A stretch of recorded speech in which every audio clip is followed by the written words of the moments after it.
Senhoras e senhores, sejam muito bem-vindos ao nosso podcast. Episódio número 60. O convidado de hoje esteve aqui no episódio número 2. Já se passaram muitas gravações, já sentei com várias pessoas aqui. E convidado que vem aqui dar um show, que é um showman, a gente convida para voltar. Ainda mais no cenário econômico que a gente tem, que é um cenário instável, tá um burburinho de informação, o que eu vou fazer, o Brasil vai virar uma Venezuela, o Brasil vai quebrar, o que vai acontecer?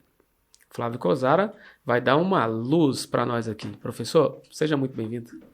Muito obrigado, agradeço a oportunidade de estar aqui, tive a honra de estar nos primeiros episódios e voltar aqui de novo para mim é uma satisfação muito grande poder contribuir com um pouco de conhecimento nessa área, como você disse. Tem gente falando que o Brasil vai virar uma Suíça, tem gente que fala que o Brasil vai virar uma Venezuela e para onde que a gente vai, isso gera uma insegurança muito grande. Professor, já vou começar com uma pergunta polêmica. Um país quebra?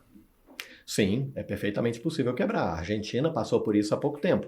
O que a gente chama de quebrar? É o país não ter condição de honrar os compromissos dele. Ele entra em default, dá o calote na dívida, como aconteceu com a Argentina uns 8 anos atrás, qualquer coisa assim, simplesmente não paga a dívida. O Brasil já fez isso na década de 80 uma vez também, nós tivemos esse problema. Até hoje, a nossa imagem é um pouco manchada no mercado internacional por conta disso, mas o Brasil não tem nenhum indício disso, não por enquanto.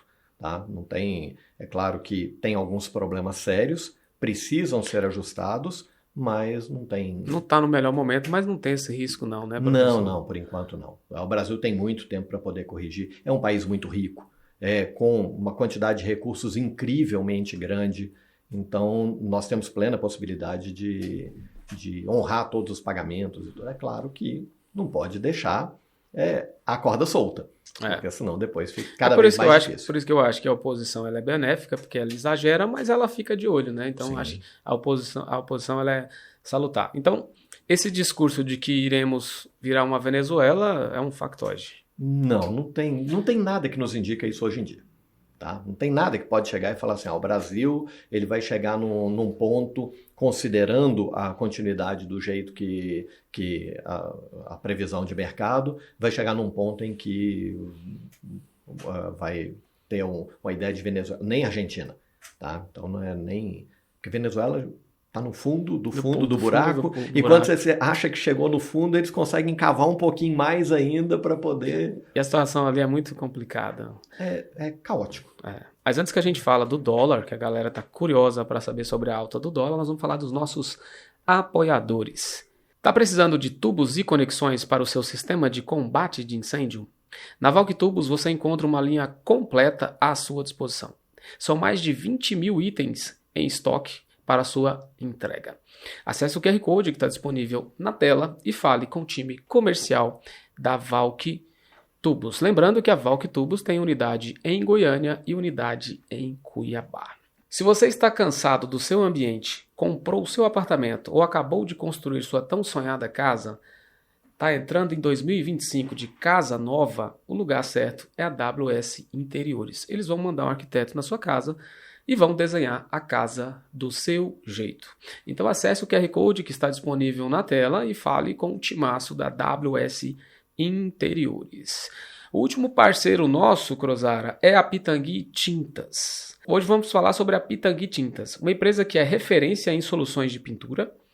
Eles oferecem uma linha completa de produtos, incluindo tinta imobiliária, automotiva, zarpão, verniz, PU, epóxi e outros.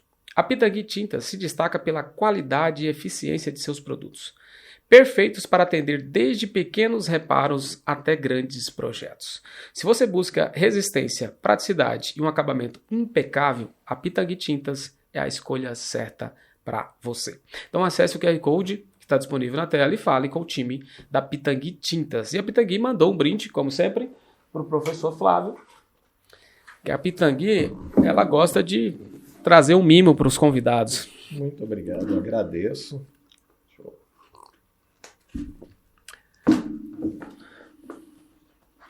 E agora, professor, quando você for fazer alguma reforma na casa, o senhor já pode pedir o arquiteto para Bom saber. procurar a Pitangui. Sim.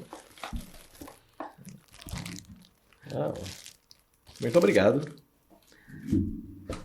Acho que tem uma dedicatória aí. Eles, pessoal, são bem cuidadosos. E a gente quase não vê dedicatória assim, né? Escrita à mão. Sim. Isso não é muito comum. É cada vez mais difícil raro acontecer, né? Legal. Cada conquista nossa é reflexo da sua confiança. Que esta pequena lembrança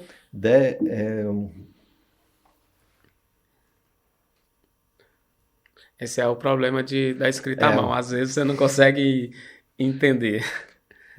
Consiga o nosso profundo agradecimento. Juntos construímos mais que parcerias. Construímos a história de sucesso. Obrigado por fazer parte da nossa jornada. Agradeço bastante. Muito obrigado. Muito obrigado, pessoal da Pitangui. Professor, voltando ao nosso papo, a taxa de juros é a conversa de todas as rodas agora no momento, é na barbearia, é no almoço com os amigos, é na resenha no fim de semana. Qual o impacto que essa taxa de juros gera para a grande massa e para os grandes investidores? Tá, perfeito. A taxa de juros ela vem subindo de forma bastante consistente há algum tempo. De pouco antes do meio do ano para cá, ela voltou a subir, chegou a cair um pouco no final de 2023 até o meio de 2024 e depois voltou a subir. E o grande problema dela é que ela traz um aumento de custo para praticamente todo tipo de produto. Tá? Vou pegar um exemplo de um material da Pitangui Tintas, ela acaba sendo influenciado por conta do aumento da taxa básica. E ele acaba enxugando bastante o consumo no mercado. Vou pegar um exemplo de consumo de automóvel. A pessoa que vai comprar um automóvel, ela pode comprar à vista ou pode comprar a prazo, comprar financiado. Se ela compra à vista, ela tem o dinheiro para poder comprar à vista, ela pode gastar o dinheiro nesse automóvel ou pode investir em algo que hoje está entregando para ela 12,25% ao ano e que deve chegar em algo perto de uns 15% ao ano. Ela vai preferir deixar o dinheiro investido a não ser que precisa do automóvel. Então, para investimento, tá bom. Acaba ficando interessante. E no sentido contrário, aquele que está precisando financiar o automóvel, ele acaba não dando conta de pagar o financiamento, porque a parcela fica muito puxada. Com uma taxa básica que está tendendo aos 15%, talvez até mais um pouco, o que vai acontecer é que o valor da parcela desse mesmo automóvel acaba ficando muito elevado. Então, o mercado inteiro acaba enxugando o consumo. As pessoas vão consumindo cada vez menos. E isso aí acaba trazendo um resultado para o mercado de contenção de inflação, mas, ao mesmo tempo, acaba reduzindo para as empresas a quantidade de emprego, de renda oferecido, e isso aí traz A economia, normalmente, ela nunca consegue beneficiar todos, né, professor? Ela está sempre beneficiando mais uma parte e prejudicando outra, né? Sim. E na grande maioria, quem tem um rendimento menor é o que mais sofre, principalmente quem não tem patrimônio, né? Uhum. Quando a pessoa tem um determinado patrimônio, qualquer que seja, a parcela do que ela tem, em relação ao consumo, ela tem de patrimônio, ela acaba tendo uma vantagem muito grande, porque o patrimônio ele gera uma proteção em relação a eventual taxa de aumento de taxa de juros, eventual inflação ou qualquer outra coisa que venha acontecer e que possa influenciar. Porque o bem que ele tem, a casa que ele comprou, por exemplo, ela está sempre corrigida pela inflação. Então, se a inflação é de 5% ao ano, como foi a de 2024, próximo de 5% ao ano, ou se ela é de 2% ao ano, ou se é de 20% ao ano, a casa dele vai ser corrigida do mesmo jeito. Agora, o problema é o dinheiro de consumo. E por isso a classe mais baixa acaba sendo fortemente influenciada por conta do... Ou seja, a classe mais alta não altera em nada. Muda muito pouco. Ele tem uma proteção contra a inflação muito grande. Então, talvez ele tenha uma variação do preço do ativo dele momentaneamente, mas logo em seguida corrige, porque é natural. A flutuação de valor de mercado, a gente chama de volatilidade do preço dos ativos, qualquer que seja, um imóvel, um automóvel, a ação de empresa ou qualquer outra coisa, é natural essa volatilidade, mas ele acaba voltando. É questão de tempo para poder ajustar. ou a pessoa que depende, que usa o dinheiro, o recebimento dela para consumo, esse aí acaba sendo penalizado. Professor, numa economia globalizada, o quanto de impacto a gente tem que é culpa nossa aqui do mercado interno e o quanto que é do mercado externo? Olha, eu diria que quase que meio a meio, tá? Vai depender muito do que vai acontecer. Em relação ao mercado interno, o que acontece muitas vezes é o seguinte, é a possibilidade de aproveitar melhor as oportunidades ou se ser mais sacrificados pelas ameaças do mercado externo. O mercado externo não tem controle do Brasil. Se o Trump vai fazer determinadas coisas, algumas alterações até meio fantasiosas, mas outras que são possíveis de serem implantadas, se ele vai ou não fazer isso, dependendo da forma que o Brasil está preparado para poder resolver essa situação internamente, a gente pode, inclusive, aproveitar da oportunidade. E, dependendo da situação, acaba trazendo... Por isso que na crise mundial o Brasil levou uma certa vantagem. Sim, sim. Quando teve as duas grandes crises, quando teve a guerra da Ucrânia contra a Rússia, logo na saída de uma pandemia, quanto a crise de 2008 foi a mesma coisa, o que eu falo muitas vezes é que o dinheiro do mundo ele não some. O investidor ele não deixa de ter dinheiro, ele continua com o dinheiro. Ele só vai migrar. Ele vai para onde tem oportunidade mais interessante para ele. Então, pegando o exemplo da crise de 2008, que foi mais latente isso, nós tínhamos naquela época os Estados Unidos, a potência mundial, numa situação bastante complicada, a Europa numa situação bastante complicada, como está agora de novo, por conta da guerra da Rússia contra a Ucrânia. O Japão, na época, tinha passado por um tsunami seguido de terremoto, que devastou o país, e aí sobraram os BRICS. O dinheiro ele tem que migrar para algum lugar, sobraram os BRICS. Brasil, Rússia, China, Índia e África do Sul. A África do Sul é pequeno. Eu costumo dizer que colocar a África do Sul nos BRICS, só para poder fazer plural, para poder colocar o S no final. Você acha que os BRICS vai incomodar um pouquinho o governo americano? Vem incomodando há algum tempo, tá? E isso aí é claro que é uma preocupação em relação ao governo brasileiro e outros governos, ao que o governo Trump vai fazer para poder tentar criar barreira para poder evitar o crescimento desses países. Ele sempre, né? Em campanha, ele é um cara que gosta de proteger, né? Ele quer criar medidas para proteger a economia americana, né? Fazer a América grande de novo, Mas só que ele prega. Vai contramão da realidade do mundo, né, professor? Eu estou errado. O que acontece é o seguinte, é muito difícil de você enriquecer um país sangrando os outros. E acontece em qualquer coisa, não precisa falar de um país, ou falar de uma empresa. Dentro de Goiânia, se eu pegar uma empresa aqui dentro de Goiânia que queira sangrar as outras empresas, os clientes, para poder ter um crescimento, essa empresa pode ter um crescimento momentâneo grande, mas a partir do momento em que ele enxuga tudo aquilo que tem nas outras empresas, ou no caso dos Estados Unidos, nos outros países, ele começa a reduzir, porque ele não tem mais para onde crescer. Qual que é a grande vantagem de uma empresa? É quando ela faz o mercado crescer. Se eu crio uma empresa que ela está no mercado e ela consegue ajudar o mercado a crescer, ela cresce junto com o mercado. A mesma coisa do país. Se os Estados Unidos tiverem um compromisso mais forte com o crescimento do mundo, com uma tranquilidade maior em relação à economia, crescimento de outros parceiros, vamos pegar o Brasil como exemplo. Se o Brasil fica mais rico, concorda comigo que o Brasil compra mais coisa dos Estados Unidos? Se os Estados Unidos se fechar e empobrecer o Brasil, vamos pegar pelo extremo, quebrar o Brasil... somos o restaurante do planeta, né? Sim, O Brasil é o celeiro do mundo, sem dúvida.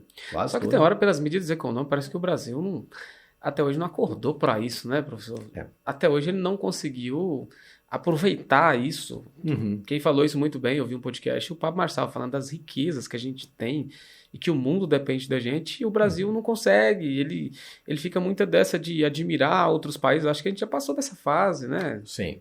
Acho que já deveria ter entrado A China numa só maturidade. cresceu porque ela saiu dessa paixão e foi para a maturidade, né? Fez um projeto a longo prazo, né? Exato, exato. O Brasil, ele, de um tempo para cá, ele vem valorizando um pouco mais o agronegócio, que é esse celeiro. A parte do agro mesmo, a pecuária ainda está muito incipiente, ainda tem muito para poder desenvolver, mas na área da agricultura, o Brasil vem destacando no mundo em relação à produção, em relação à produção por hectare. O Brasil realmente tem tecnologia suficiente para poder exportar isso para o mundo. Na parte de pecuária, o Brasil tem o maior rebanho do mundo, tem o maior processador de proteína animal do mundo, mas de qualquer forma ainda tem muito para poder desenvolver. O Brasil ainda tem a ideia de criar gado, é claro que guardadas algumas empresas que trabalham de forma profissional e de forma louvável, tá?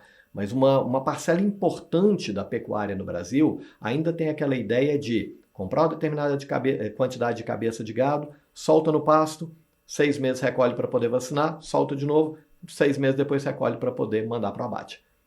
E não tem o desenvolvimento nesse formato.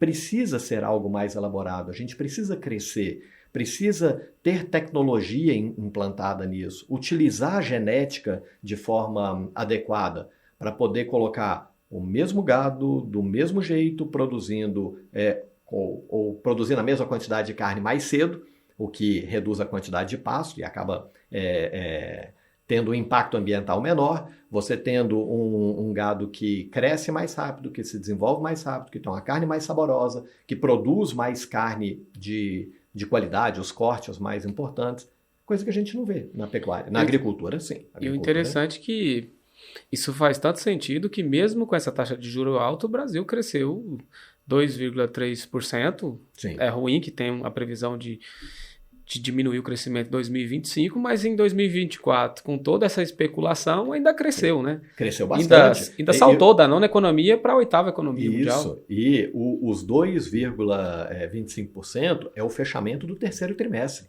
Nós temos o quarto trimestre de 2024 que ainda não foi fechado. Que não foi computado porque eu fui buscar a fonte, você só tem o dado do mês de agosto. É porque não fechou ainda. Não fechou ainda. Ainda não fechou. E pode fechar maior ainda, né? Sim, provavelmente a gente vai fechar o PIB, o crescimento do PIB para o ano de 2024 brasileiro, algo em torno de 3,5%, 3,6%. Tá? Então é realmente significativo. Poucos os países no mundo cresceram esse tanto. Professor, como é feito esse cálculo do PIB? Porque eu estava olhando, tem a gente pega o PIB de todos os estados e depois tem o PIB nacional. Como é que é feito esse cálculo? O PIB, ele nada mais é do que a soma de tudo aquilo que é produzido no Brasil.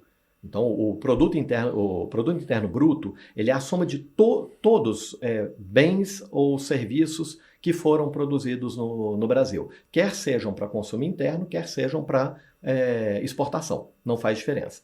Então, o que acontece é que, quando a gente fala que o Brasil aumentou o PIB em 3,5% durante o ano de 2024, é que em 2024 o Brasil produziu 3,5% a mais. Ou seja, nós tivemos a máquina, a produção brasileira, a produtividade brasileira foi 3,5% maior do que o ano de 2023. Isso com toda a ressaca do agro, né? Porque você tem um grupo que fatura uma cifra maior que já desembarcou dessa ressaca ideológica. Sim. Mas você tem uma grande maioria que ainda está travando a economia, né? Sim.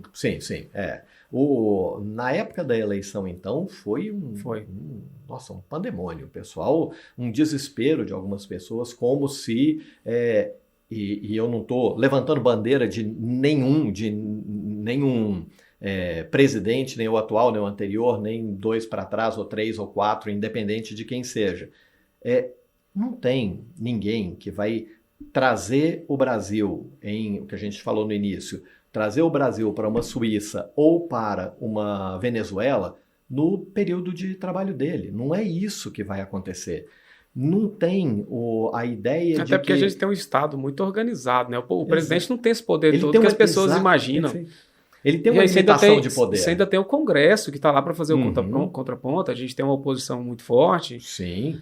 Hoje, principalmente, a oposição é muito forte. No primeiro governo Lula, a oposição era muito fraca. A oposição do primeiro governo Lula era o PSDB, que fazia um partido de governo importante até então, mas que como oposição era medíocre, realmente muito fraco. Hoje não. Hoje tem uma oposição forte que está cobrando do governo determinadas situações. E isso aí acaba ajudando muito.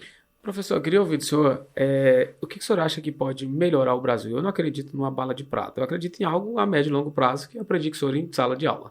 São mudanças pontuais aqui que vai mudar lá na frente. Então, o Brasil não tem um projeto de país, né? Ele tem só um projeto de governo, que eu acho que esse é o principal problema. Exato. E não sei, eu estava ouvindo um especialista esse dia falando que a salvação do Brasil é o semipresencialismo, porque o presencialismo já está fadado ao fracasso. Qual a opinião que o senhor tem em relação a isso? Bom, eu acredito que mudar o regime de governo vai fazer muito pouca diferença, tá? A gente colocar como um parlamentarismo, uma monarquia parlamentarista, que esse aí já não tem mais jeito, mas mesmo se eu considerasse isso, não é esse o problema. O que o Brasil precisa aprender, e aí como qualquer coisa, na minha casa, na sua, em qualquer lugar, é que ele tem que aprender que ele tem o limite de consumo dele.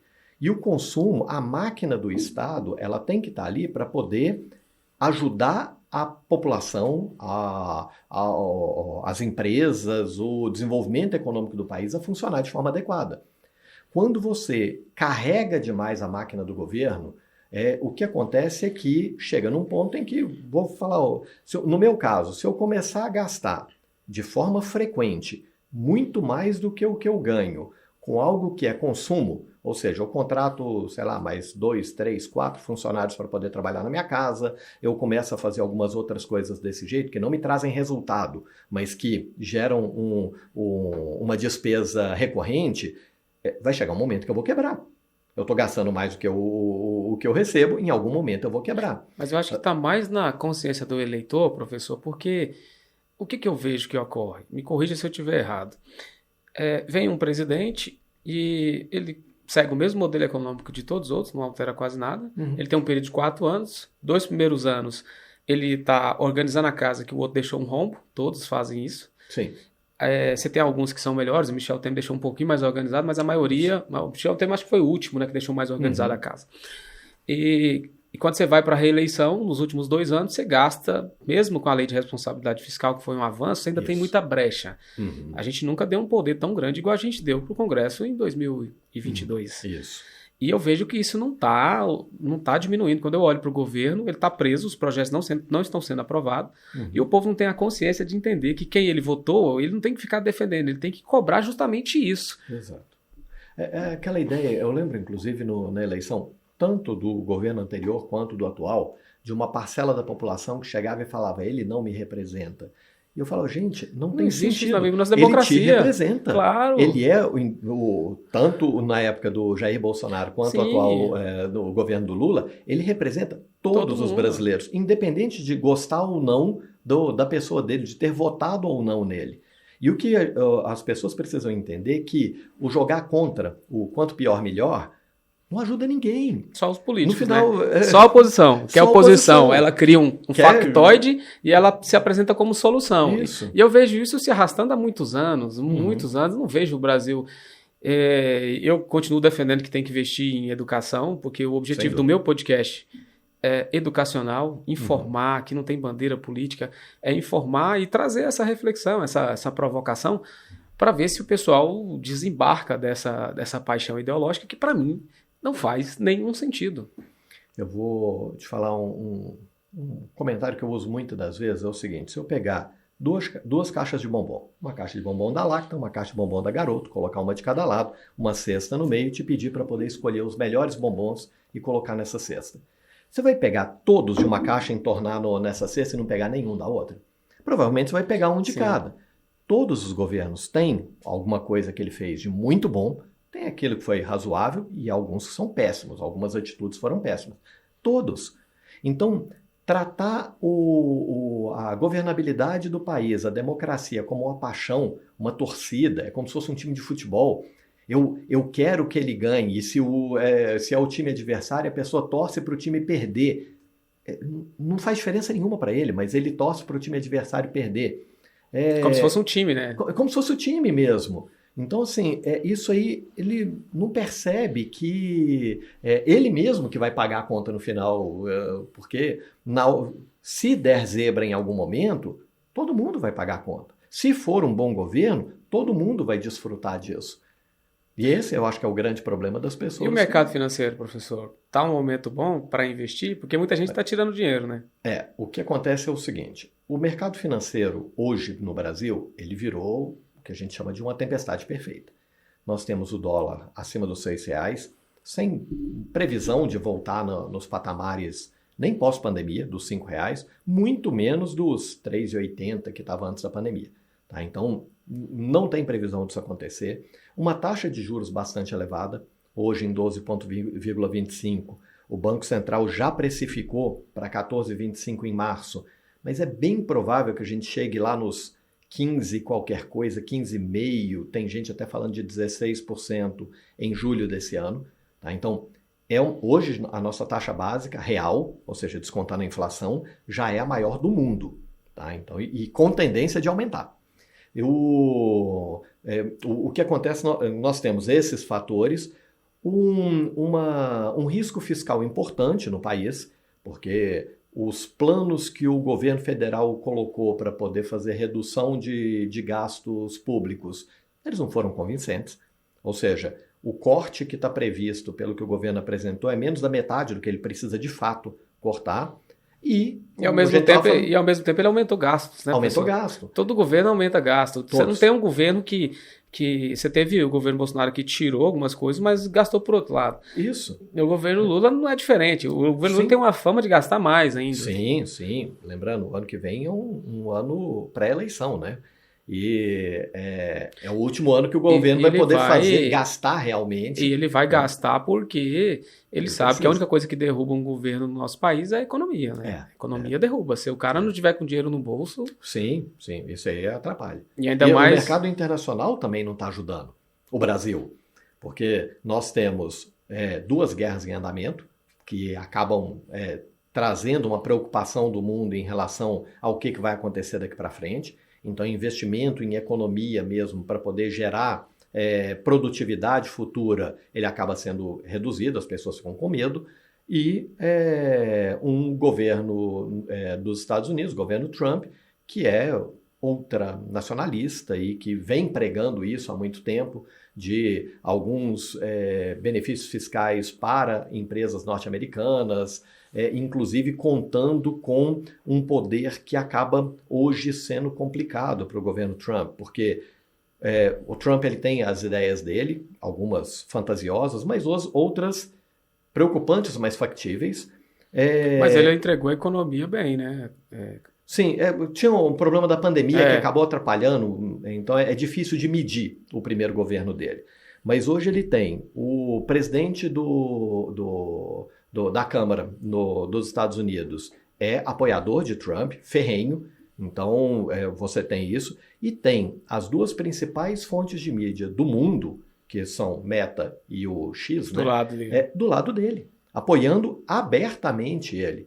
Então, assim, ele tem tudo para, se ele quiser, fazer um bom governo, né? Sim. E olha que ele tem preparo para isso, né? Ele é diferente sim. dos que nós tivemos e é o nosso presidente atual. O Trump tem muito resultado na rede privada, ele tem conhecimento de finanças, então, assim, é muito mais... Dá para comparar com nenhum governo. Ele só podia falar um pouquinho menos. Eu acho que ele se atrapalha. Eu acho que se ele falasse menos, né? Sim. Saísse dessa onda, descesse do palanque, né? Isso. Eu acho que tinha chance de com trazer coisas bons que resultados. Acabam... É o que eu falei. Tem coisa que ele fala que descredibiliza ele. Tem muita coisa que é factível, é interessante, é importante, não só para os Estados Unidos, mas para o mundo. Eu acho que ele tem razão em boa parte das coisas. Mas quando ele coloca algumas coisas, essa semana, de trocar o nome do Golfo do México para chamar Golfo da América... umas coisas que não... Poxa, ele é o presidente da República, se porte como tal. Eu acho que ele não precisa disso. e acaba tirando a credibilidade que ele poderia ter em outras coisas sérias. Fica parecendo que tudo que ele fala é brincadeira. Eu queria que você explicasse, tem gente que tem muita dúvida sobre o cálculo da inflação. Como é feito o cálculo da inflação? Porque assim, a inflação muito alta ela é ruim, mas ela baixa demais também ela é um problema, né? Isso.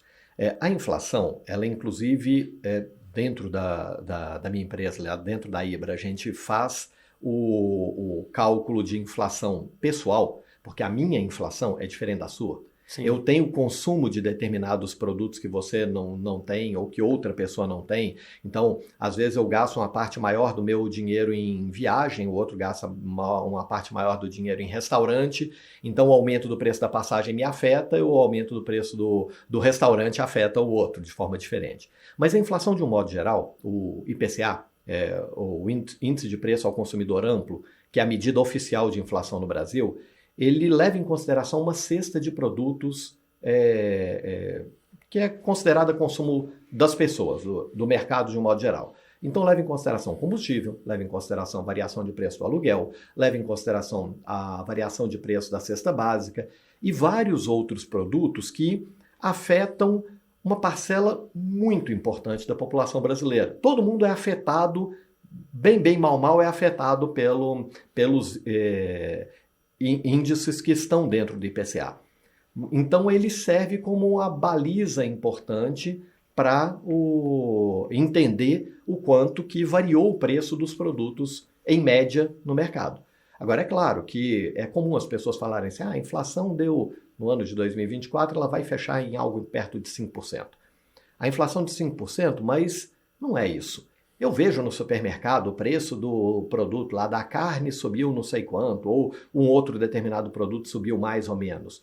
O problema é que a inflação ela é uma média de variação de preço. E é uma então média depende muito ponderada. do meu consumo pessoal, né? Uma média ponderada. Isso. Então ela é ponderada por produto. O combustível ele tem um peso. Então não é que o combustível, se o preço da gasolina dobrar de preço, a inflação sobe esse mesmo tanto. Não. Ele tem um peso. O arroz, o feijão, a carne, o aluguel ou qualquer outra coisa. Cada um deles tem um peso diferente. E aí, esse ponto ele acaba trazendo uma preocupação. No Brasil, nós sempre tivemos uma preocupação muito grande com a alta da inflação. O dragão da inflação, como se falava muito. E realmente, ele é preocupante, principalmente porque ele penaliza a classe mais baixa. Quanto mais pobre, mais penalizado ele é pela inflação. Tá? Agora, nós temos o inverso da inflação também. A inflação exageradamente baixa, ela traz outros problemas para o mercado, que imagina uma inflação negativa, uma deflação, como acontecia no Japão até pouco tempo. Eu compro um produto hoje, eu compro uma tinta, uma lata de tinta da Pitangui Tintas hoje, e daqui a um ano eu compro ela com 2, 3% mais barato do que eu compro hoje. O que eu vou fazer normalmente? Eu vou deixar de comprar hoje e compro daqui a um ano, porque eu vou comprar mais barato esse mesmo produto. E a partir do momento em que as pessoas deixam de consumir, a indústria deixa de produzir. Quando a indústria deixa de produzir, emprego vai tudo embora. Arrecadação de imposto vai tudo embora. Então você começa a ter outros problemas. A deflação é tão prejudicial para o país quanto a inflação. A nossa meta de inflação é 3%. A meta de inflação do Brasil, Estados Unidos 2%, a União Europeia e Reino Unido também 2%, mas a nossa meta é 3%. Se o Brasil consegue ficar numa inflação de 3% ao ano, é perfeito o crescimento. Porque entenda que, como qualquer empresário, dificilmente alguém vai investir em um determinado produto antes de ter o consumo. A inflação nada mais é do que tem mais gente comprando do que produto para venda, o preço começa a subir. Lei de oferta e procura. O que acontece é que dificilmente o empresário vai começar a produzir um monte e torcer para o cliente comprar. Então, normalmente, a procura, a demanda do produto, ela tem que vir antes da produção. Então, ela sempre tem que correr um pouquinho mais rápido do que a produção.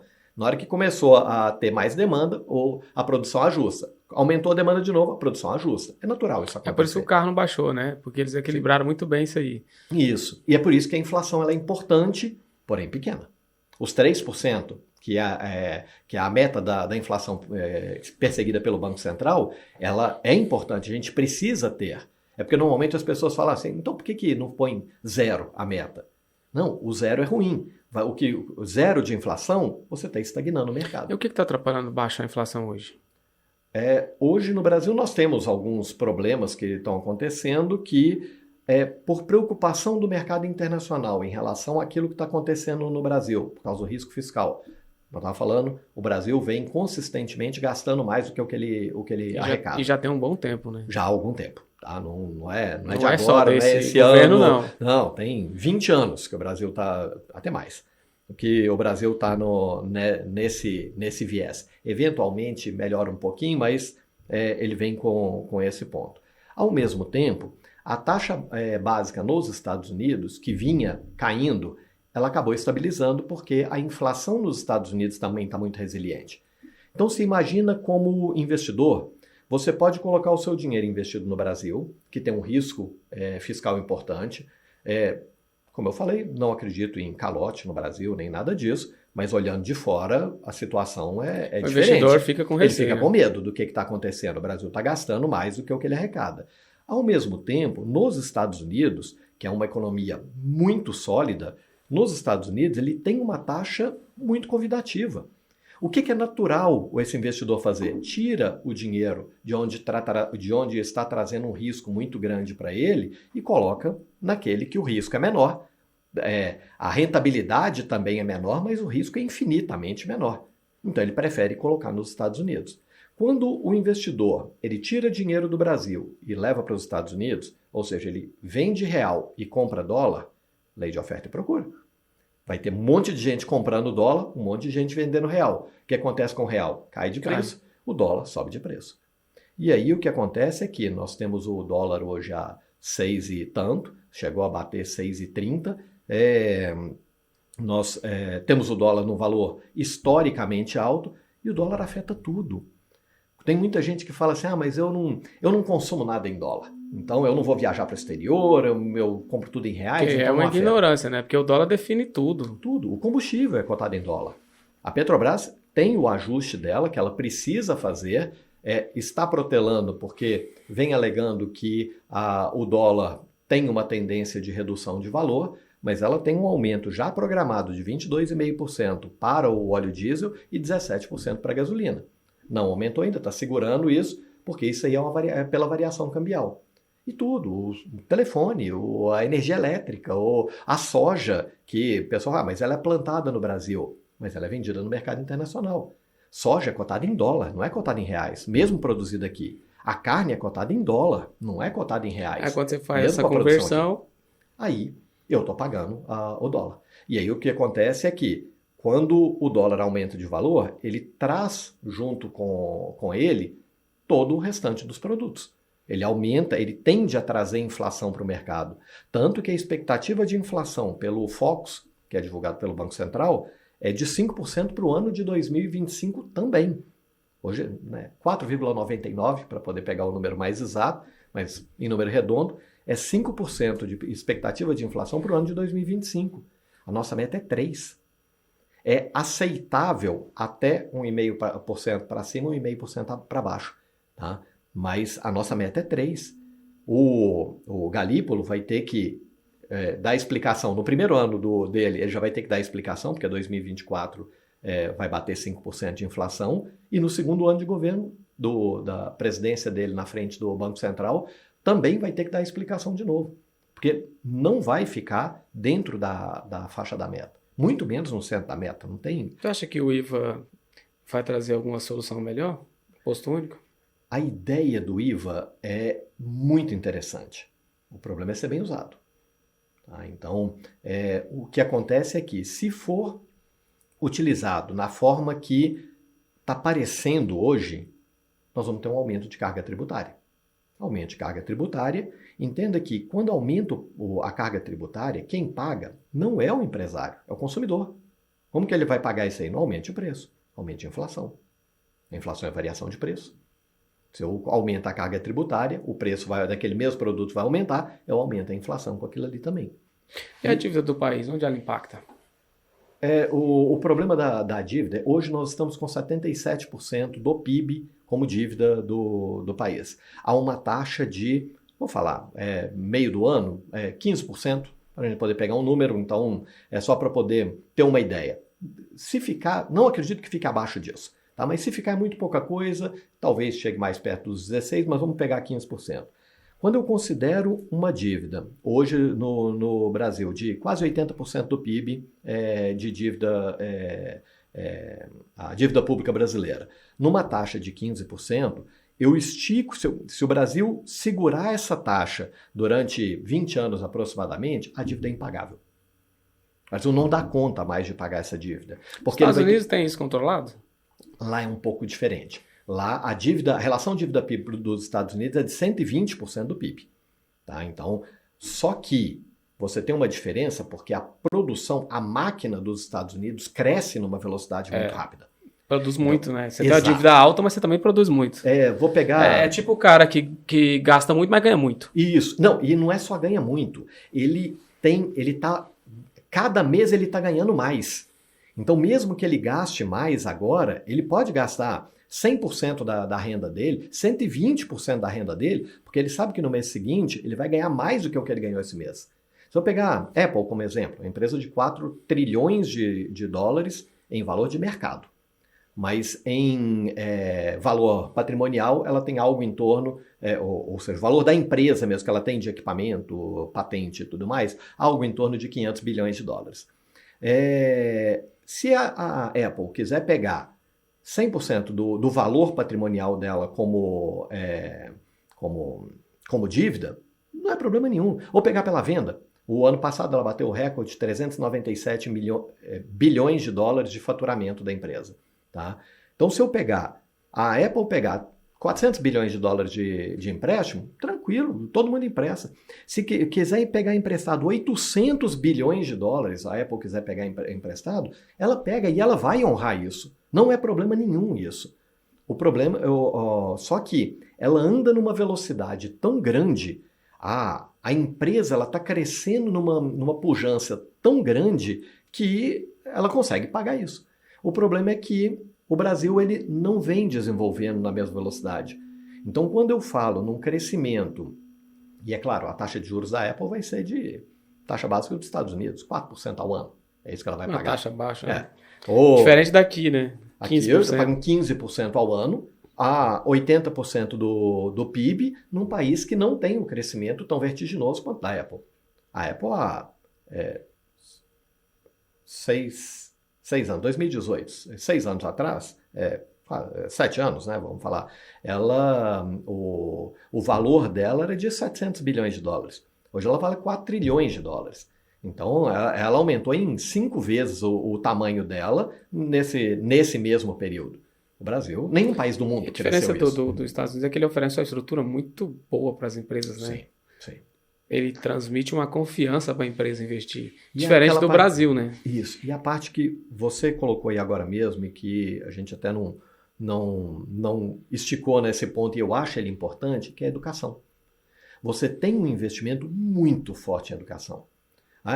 Todos os países que cresceram investiram em educação, né, professor? Não tem todos. Nenhum que vai crescer de outra forma. Não tem. Todos. Pegar a Coreia há 20 anos atrás, o que era, o que ela é hoje. O Japão foi a zero, o que ele virou. Os Estados Unidos, a Europa de um modo geral, olha onde estão as maiores instituições de educação. Isso. Mesmo com seu poder populacional, investiu muito e investe em educação. Sim.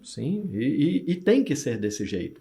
O Brasil, ele vem sucateando as universidades dele. E não é... porque a universidade pública ou privada eram todas. A gente vem perdendo. Você pode olhar a USP, que era uma instituição de renome mundial. Ainda é, tá? Não perdeu, não. Mas já esteve entre as 10 melhores instituições do mundo. Hoje ela não está entre as 100 melhores do mundo. E no Brasil, talvez a melhor. Dependendo do curso, principalmente, sem dúvida. Tem país que cresceu sem investir em educação e indústria? Porque todos esses países que a gente vê crescendo investiu muito em indústria. O Brasil sempre é lento nesses investimentos, né? Sempre foi muito lento.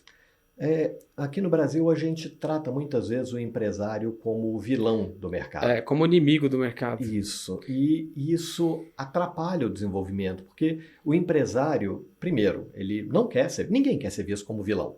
Ninguém quer ser visto como o bandido que está sangrando outra pessoa. E o empresário, ele não paga nada, ele coloca aquele juro, ele faz algumas coisas para proteger o seu negócio. Quem tem que fazer isso de forma mais eficiente é o governo. É o governo, exato. Então, assim, e quando a gente pega... Eu vi uma pesquisa uma vez que eu achei interessante, que a apropriação de patrimônio que acontece do empresário, ele gira entre algo de 3 a 5% do crescimento da empresa dele. Então, vou pegar um exemplo, o Elon Musk hoje tem 400 bilhões de dólares, é o homem mais rico do mundo, mais rico daquilo que a gente conhece, mais rico da história, ele tem 400 bilhões de dólares. E aí você chega e fala assim, não, então ele não deveria ser tão rico. Eu concordo, eu acho que é um exagero o patrimônio, mas vamos lá. Para ele não ser tão rico, você entende que ele precisaria não ter investido nas empresas dele? Aí ele não teria tanto dinheiro. Se ele tivesse lá, quando ele vendeu o PayPal lá na década de 90, se ele tivesse pegado esse dinheiro em início dos anos 2000, se ele tivesse pegado esse dinheiro e aplicado, ele teria vivido bem o resto da vida dele. Não, e outra coisa que as pessoas não entendem, professor, é que a gente tem lá na teoria cristã os talentos e aqui no mundo natural a gente sabe que cada pessoa ela tem um preparo. Então se a gente não tiver os empresários que têm essa visão para levar a economia, eu não sei como que seria. Sim. Não vejo outra alternativa. Não tem. Você imagina, vou considerar 5%, que ele apropriou de 5% daquilo que ele gerou. Se ele tem 400 bilhões de dólares, ele gerou de riqueza para outras pessoas, de um modo geral, para os funcionários da Tesla ou da SpaceX ou de qualquer outra empresa, para o vendedor de marmita para uma concessionária da Tesla, para o fabricante de peça, do funcionário do fabricante de peça, para tudo. Ou seja, ele gerou, de um modo geral, de riqueza para aquelas pessoas que estão em volta, algo em torno de 20 trilhões de dólares. Então, é essa a diferença. Quando as pessoas olham o patrimônio dele, é muito grande, e eu concordo, tá? Que ninguém deveria ter tanto dinheiro. Tá? Então, no caso específico, é um patrimônio exageradamente grande. Mas ele não tem esse patrimônio porque ele tomou de outras pessoas. Ele tem esse patrimônio porque ele fez o mercado crescer, ele criou emprego, gerou renda, gerou um monte de coisa e se apropriou de uma parcela do crescimento total. Então é isso que acontece. E quando a gente, no Brasil, demoniza o empresário de um modo geral, o que acontece é que esse cara tende a não querer trabalhar nessa parte. O que acontece? Se eu tenho no Brasil uma empresa que vale $1 bilhão, por exemplo, vendo essa empresa, coloco meu dinheiro em título público, que me rende 15% ao ano, e vou para casa dormir. Eu não estou gerando emprego, não estou gerando renda, não estou fazendo nada com esse dinheiro, mas ele está me gerando um resultado e ninguém nunca vai falar que eu sou o vilão da história porque eu sou empresário e estou aumentando o meu patrimônio. Ele continua quieto e eu estou vivendo muitíssimo bem. Como proteger o patrimônio, professor, no cenário atual? Quem tem um pouquinho de patrimônio. A proteção do patrimônio ela vai acontecer de forma individualizada. Tá? Então, depende um pouco do que a pessoa tem como patrimônio. Como hoje a taxa básica de juros no Brasil está muito elevada, um investimento bem interessante é investimento em título público. O risco é risco soberano, então a chance de ter algum problema é exageradamente remota e te rende um resultado tranquilo, garantido, bastante substancial. Só que tem um ponto, isso aí ele te dá um resultado atual muito bom. Só que ele tem limite. A partir do momento em que o Brasil começar a melhorar a situação dele, e por motivo óbvio vai melhorar, tá? Já teve em situação pior, já teve em situação muito melhor. Então, não é que agora essa ideia que vai para o buraco não tem, né? Não existe isso não, tá? Quando ele começar a melhorar, esse ativo, o título público, ele vai começar a perder taxa. Então, ele tende a reduzir a taxa, como nós tivemos na época da pandemia, foi a 2%. Hoje está em 14, precificado já 14,25, fecha o meio do ano em pelo menos 15. O título público hoje está o melhor momento, né? Sim. Só que o que acontece? Eu Aí é uma convicção minha, inclusive pela experiência que eu tenho de mercado, eu acredito que o crescimento substancial de patrimônio, ele só acontece no equity e não nos juros. Vamos lá. Quando eu compro um título público, eu estou emprestando dinheiro para alguém, para o governo, ele está me devolvendo o dinheiro com determinados juros. Eu estou recebendo juros daquele dinheiro. Quando eu invisto num mercado de capitais, numa empresa, compra ação de, sei lá, da Vale, pegar ela como exemplo, ou Petrobras, que são as duas maiores, as duas juntas representam 25% da Bovespa, do índice Bovespa. Então, vou pegar, comprando a ação da Vale, por exemplo, eu ganho, eu não estou emprestando dinheiro para a empresa, mas eu estou ganhando com o crescimento dela. A empresa gerou lucro, parte do lucro é meu, sou dono da empresa. A empresa cresceu, parte do crescimento de valor da empresa também é meu, eu tenho esse crescimento. Então, eu não conheço ninguém que tenha feito um volume substancial de patrimônio única e exclusivamente com juros. Todas as pessoas cresceram com equity, cresceram com o crescimento de empresa. Usei o exemplo do Elon Musk, mas eu posso pegar qualquer outro. Pode pegar qualquer um das grandes fortunas do mundo. É verdade que a lista da Forbes sempre foi empresa, né? Sim, são donos de empresas. Tá? Ou em caso, pegar o Warren Buffett, por exemplo, que é o maior investidor do mundo e tudo mais, ele compra empresa. É claro que eventualmente ele vai ter juros também, tá? Então ele aproveita o momento disso, mas ele compra empresa. Então eu falo, o investimento em empresa sólida. Não estou falando de comprar aquelas maluquices que aparecem de vez em quando aí de empresa que promete uma rentabilidade impossível. E não é isso que eu estou falando, mas empresa sólida, empresa que você conhece, empresa que você usa o produto dela, que você gosta do produto dela. Então, esse tipo de empresa, ser sócio dessa empresa é a forma que tem de fato, a pessoa fazer fortuna. Porque os juros, ele vai te corrigir o dinheiro. Talvez um ganhozinho pequeno, mas ele basicamente vai corrigir o dinheiro com o tempo. E o real digital? O que vai ficar bom para nós? Olha, o real digital ele vem prometendo muita coisa, muita gente está morrendo de medo do real digital, comparando ele com algumas outras criptomoedas. Não tem nada a ver. É uma situação muito diferente. O real digital ele vem para poder, talvez, enterrar de vez a moeda física. Tá? Então, provavelmente, dentro de mais, sei lá, uns 3, 4, 5 anos no máximo, dinheiro físico vai ser peça de museu só. O real digital, ele traz a possibilidade de você ter a sua carteira de dinheiro de forma totalmente digital. E atrelado diretamente ao governo. Então, você não tem nenhum banco. Então, vou pegar um exemplo. Primeiro, a gente tem o pagamento eu vou num determinado lugar tomar um café e eu posso pagar com Pix, mas quando eu pago com Pix, eu estou transferindo o dinheiro da minha conta corrente para a conta corrente dessa cafeteria. Quando eu uso o real digital, é como se eu estivesse tirando uma cédula de dentro do meu bolso e pagando. Então, eu não preciso de nenhum outro intermediário para poder fazer isso. Além disso, eu tenho a vantagem da segurança, ou seja, o meu dinheiro eu não tenho como perder. Ele é um dinheiro digital, eu não tenho risco de perder, ninguém me rouba ele, não tem jeito de roubar. E se por um acaso alguém chegar e fizer uma fraude para poder tirar o real digital da minha carteira virtual, por exemplo, se uma determinada pessoa fizer isso, toda cédula ela é numerada. O dinheiro, ele é numerado. O real digital também. Cada real ele tem um número.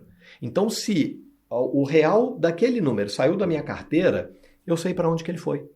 Então, se alguém, por um acaso, fraudar, eu sei quem foi o fraudador. Então, traz uma segurança, uma confiabilidade. Os bancos vai ser muito ruim, hein? Vai acabar com os bancos. Não sei. O impacto para os bancos ainda é um pouco Só não é forte indeciso. Porque nada é da noite para o dia, né? O processo sempre é lento. Isso. E o real digital ele tem uma outra possibilidade também, o Drex vai trazer uma outra possibilidade também, que é a segurança de operações. Então, pegar o exemplo que eu falo muitas vezes, se eu vou comprar um carro seu, eu dependo da confiança um no outro. Ou você vai transferir o carro para mim e aí depois eu transfiro o dinheiro, ou eu transfiro o dinheiro e rezo para você transferir o carro para mim. Então, em um determinado momento, pelo menos uma das partes vai ficar confiando no outro. O que a gente faz cada vez mais é tentar aproximar os tempos da transferência com a transferência de dinheiro, transferência de propriedade. Com o Drex vai ser possível a gente jogar isso tudo em um mercado, em uma unidade que vai fazer a transferência patrimonial de forma imediata. Eu comprei um carro de você, você pega o documento, transferindo para o meu nome e manda para esse sistema. Eu pego o dinheiro e mando para esse sistema. O sistema me pergunta, o carro que você comprou é esse? Eu falo, ok. O sistema te pergunta, o dinheiro que você vai receber pelo carro é essa quantidade? Você fala, ok. Na hora que nós dois colocamos ok, o dinheiro vai para você, o carro vem para mim. É imediato. Um dos dois não deu o match, aí, não aceitou aquela operação, a operação é desfeita, o carro volta para você, o dinheiro volta para mim e pronto. Ou seja, até agora só vantagem. Ele tem muitas vantagens.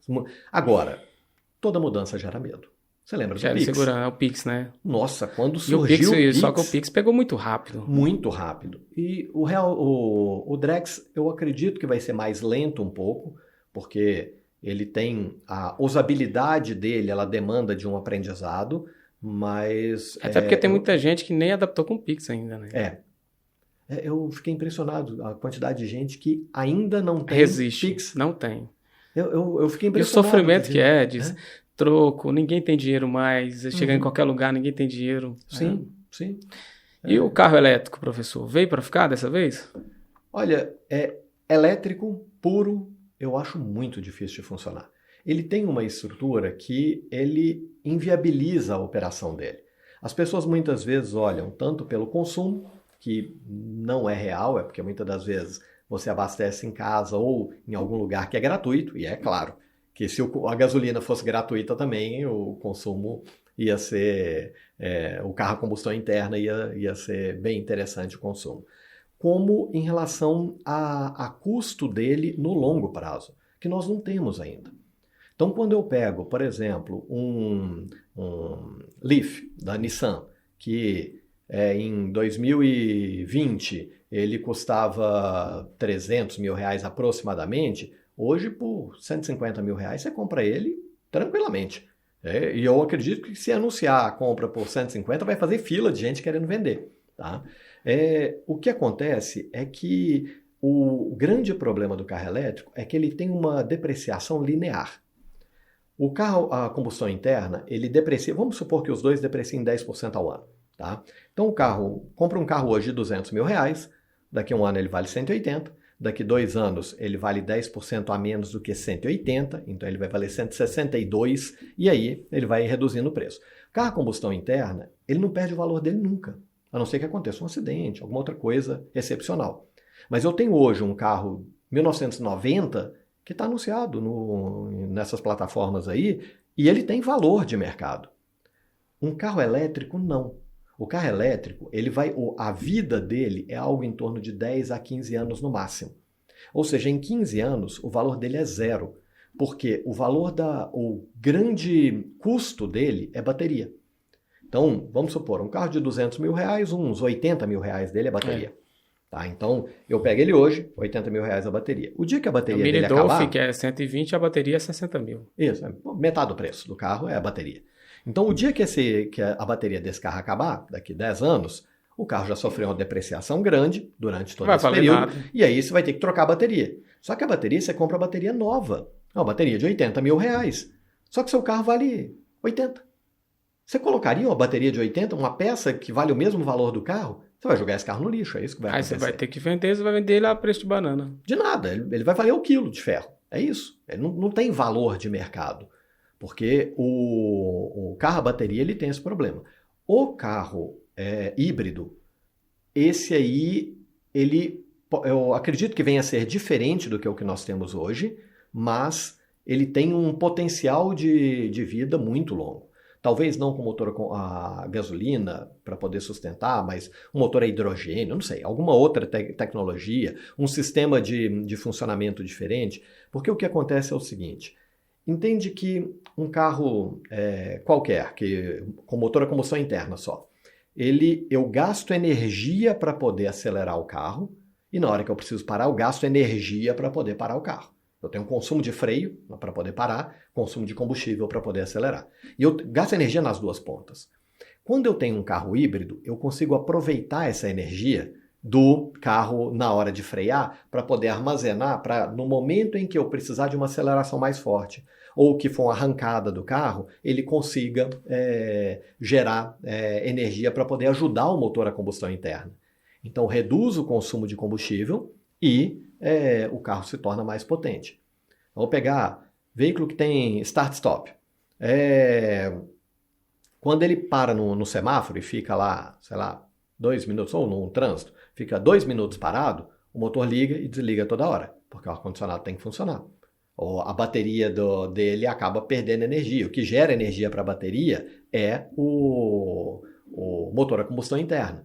Se você tem um motor elétrico que toca toda a parafernália do carro, ar-condicionado, direção eletrohidráulica, o restante, bomba d'água ou qualquer outra coisa, é tocado por um motor elétrico, esse motor elétrico ele está ligado numa bateria, por isso eu estou falando do híbrido nesse sentido, o carro você pode ficar 15 minutos parado no trânsito no mesmo lugar que você não tem problema de ligar o motor. Não vai precisar ligar o motor a combustão em nenhum momento. Então você gera menos aquecimento nos trânsitos, nas cidades que tem problema de trânsito, você gera menos poluição de gases da queima de combustível naquele momento. Então você ajuda muito. Tá? Mas o elétrico também a gente tem que levar em consideração que muita gente fala que é verde, porque o carro elétrico ele tem nada de verde, não tem escapamento. Gente, a energia elétrica é produzida de alguma forma. A energia elétrica ela vai ser produzida. Olha os problemas que a gente tem no país, ainda mais no nosso país, que a maior fonte de captação de energia envolve desmatamento. Olha o que acontece todo ano aí com as enchentes. Sem contar as termoelétricas, que o impacto delas é gigantesco. Tá? Quer seja nuclear, quer seja a carvão, a óleo, independente. Ela tem um impacto ambiental gigantesco. E todas as vezes que a gente vê, em outubro agora desse ano, quando passou para a bandeira vermelha, a bandeira da energia elétrica, da conta de energia elétrica nossa, ela muda porque foram acionadas as usinas termoelétricas, nucleares e termoelétricas do país. E por isso o preço de produção dela é maior, o impacto ambiental dela é maior, preço de produção maior, e por isso que a gente tem a bandeira vermelha.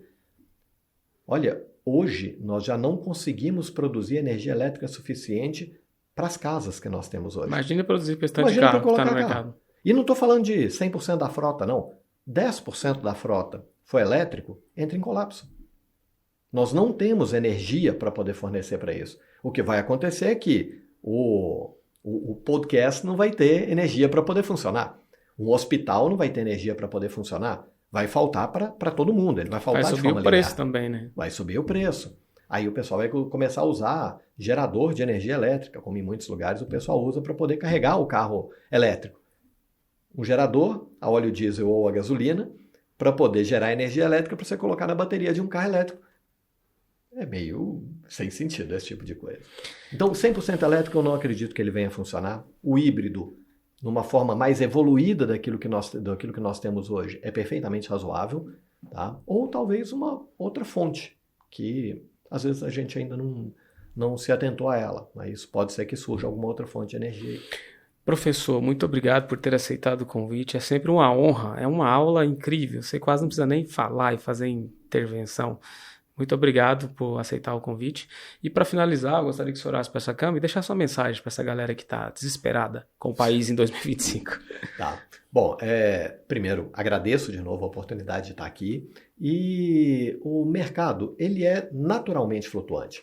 Então vai ter momento que é mais complicado, vai ter momento que você vai ter uma bonança maior. O Brasil hoje está passando por um momento mais complicado, mas isso aí em muito pouco tempo vai se reverter. O mercado ele é cíclico e em relação à preocupação que pode ter até mesmo com o mercado internacional, nenhum presidente, independente da nação ou de qualquer coisa, ele vai ser irresponsável ao ponto de atrapalhar o próprio desenvolvimento. Porque Porque a partir do momento em que começa a travar determinados crescimentos, acaba atrapalhando o crescimento do próprio país.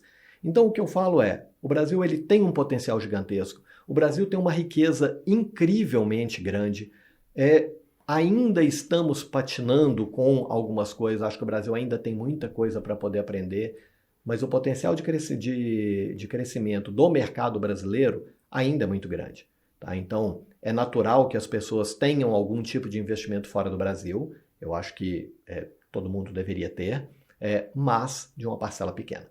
Eu acho que 0 não é inteligente ter fora do Brasil e nem 100% também não é inteligente ter fora do Brasil. O Brasil tem um potencial de crescimento grande e é exatamente por isso que, apesar de ter tido uma saída de recursos no ano passado, ainda tem muito dinheiro de muito investidor estrangeiro grande no país.